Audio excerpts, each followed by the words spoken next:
more struggle, no more strife. With my faith I see the light. I am free in the spirit, as I'm only here for God. Ah, beautiful, neat. It's so great to have the two of you here, Wes Mings and Linda Rowland.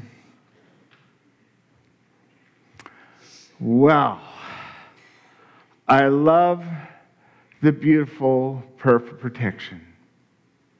And that's what we're doing. We're following along with this booklet, The Prayer for Protection, a beloved prayer brought to life. And finally, there's a copy of this for each of you on the welcome table. It's a beautiful read. Of course, the second line of our prayer is, the love of God enfolds me. Let's read this prayer together. The light of God surrounds us. The love of God enfolds me. The power of God protects me. The presence of God watches over me. Wherever I am, God is. Now we know this prayer. We know it as for me, for us, for you. It's been around for quite a while. It was written in the completed version was finished in 1943. And it was, of course, in response to the strife and death and troubles in that world war. And so prayer for protection was called for, and this is what James Dillon Freeman wrote. Now, I like to align the talks in Scripture. We look at Scripture metaphysically of seeing how can it inform us in our lives today. And this one takes very little explanation. 1 John chapter 4:16. God is love.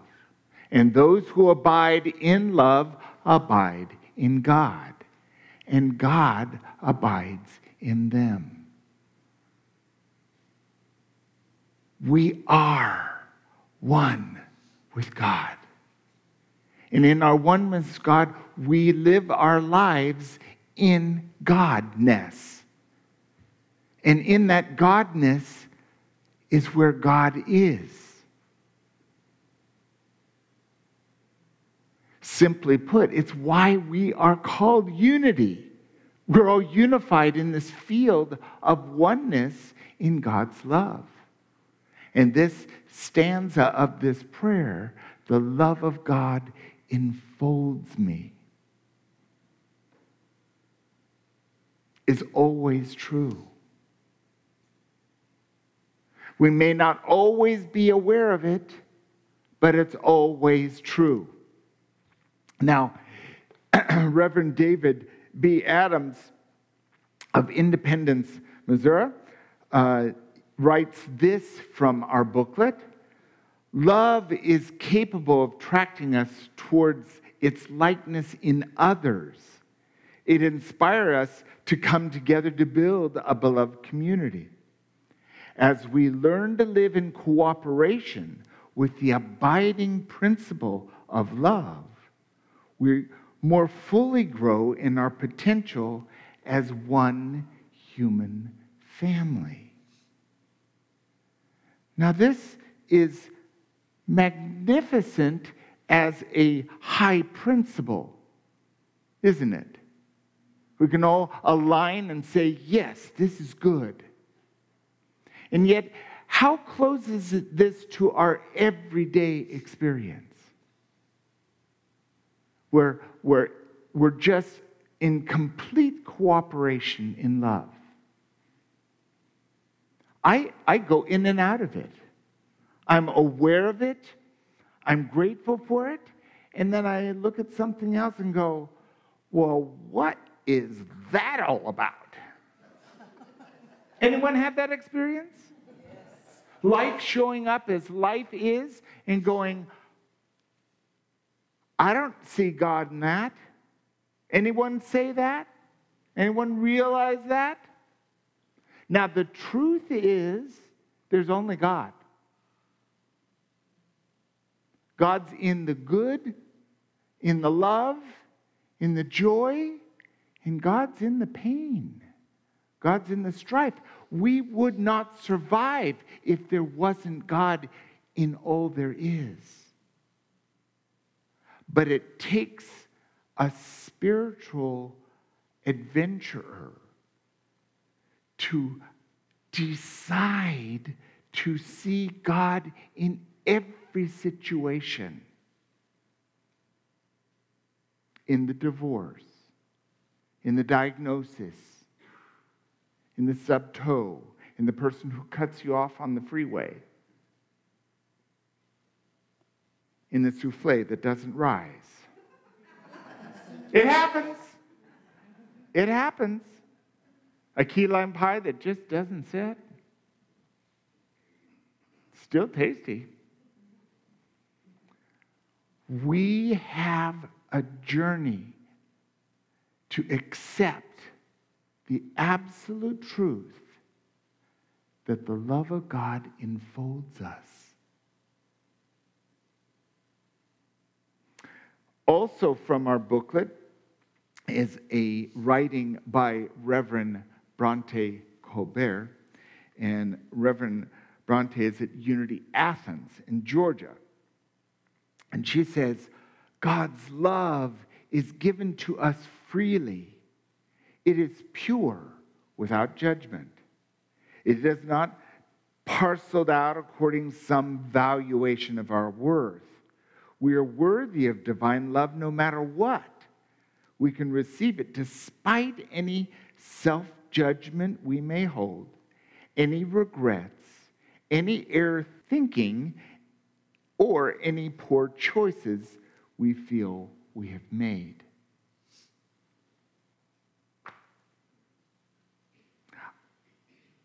It's my experience that the choices that I make are what creates the journey I'm walking. And as I make more intelligent choices, because I realize if I keep running into the brick wall, if I choose to run into the brick wall again, it just hurts. Anyone ever done the same thing over and over again that hurts? Be honest. It's part of the human journey. And our healing comes when we stop. We pay attention to the light that is within each cell of our being. God doesn't occupy someplace just to the left of our heart and in a little bubble. God's in every cell of our being. And the miraculous thing is all of our cells regenerate. We have all new cells happening all the time. So as we're regrowing ourselves, replacing with new cells, we could actually replace our consciousness, our choices, to focus on God. If God is love, and we abide in God's love, and God is the abiding principle of all that we are, hence the love of God enfolds us.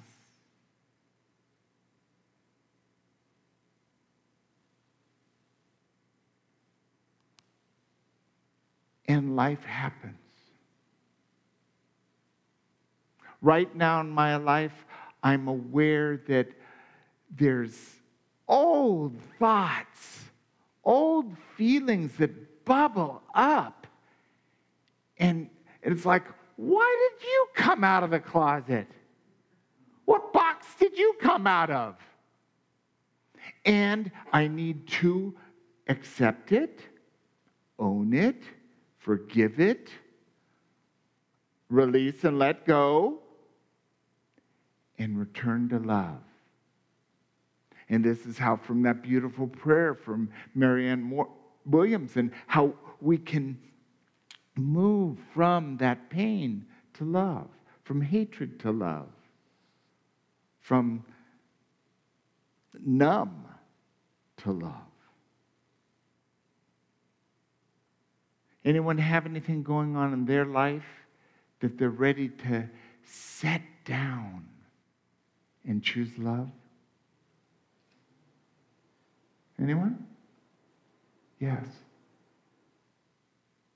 Don't want to share it, but you're there. Anyone want to share it? It's all right. We are on a wondrous journey, a journey of awakening. And in that awakening, we can experience the sweetness of love, of connection. As David Adams was saying, when we do this, we build a beloved community of like-minded people who are walking along this path to awaken to a higher way of being. And that's what we are. And we do it through showing up on Sunday or providing sacred service or just willing to walk the walk and say yes. As we continue looking at this, I brought in this wisdom from Reverends Letty and Randolph Schmeling. They wrote a powerful book, Steps in Self-Knowledge. And this is really what it comes down to. Love is easier than you think. You don't need to strain at it. Think of God. Seek God. Love God. And your life will be a blessing to all. How easy is it to be with a loving person, with a loving presence? It's very easy.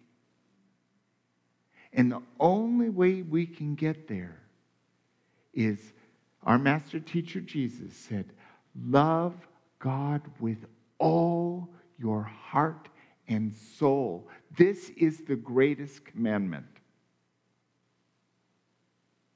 That means we need to wake up and think of God. Have breakfast and think of God. Walk out of the house and think of God. And seek God when it's not real obvious. Now, when I look out at nature, I see God easily. Magnificent expressions and color and diversity of God. When I look out at you, it's easy for me to see all this beautiful expression of God. Seek God. Love God.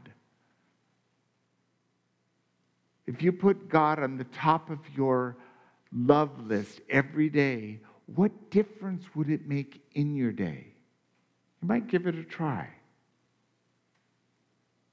Because this allows for us to be an informed life in that which we already are in God. So as we progress this day,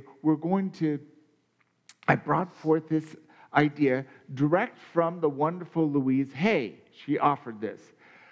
1, every morning I write down 10 things that I love. Every evening, I write down 10 things I'm grateful for. Now, I've begun this practice, and it's very, very powerful to write it down. And so I have a free copy of a little journal for you. And I found it's perfect because I start at the top, and I write things I love. 1, 2, 3, 4, 5, 6, 7, 8, 9, 10. And typically it's just one word. And then at the end of the day, I write what I'm grateful for, or I am grateful for. And 1, 2, 3, 4, 5, 6, 7, 8, 9, 10. And as we do this every day, and fill these pages. And it doesn't have to be this. It can be your journal or anything you want, but this is available to you. They're on the welcome table. I find it quite handy. It allows us to seek God and honor God and love God and see what it is that bubbles up to write down. For me, it's like the first 6 things are really easy. And then I go, I'm grateful that my breathing is clear. Okay. I love my car. Be creative. And you might find there's a whole bunch in your life you really love, and you weren't even aware of it. They were just things in your life. Just like the prayer for protection. Just this prayer. But it's much deeper when we bring this prayer to life. And in that, we are acknowledging that the love of God enfolds me. Thank you.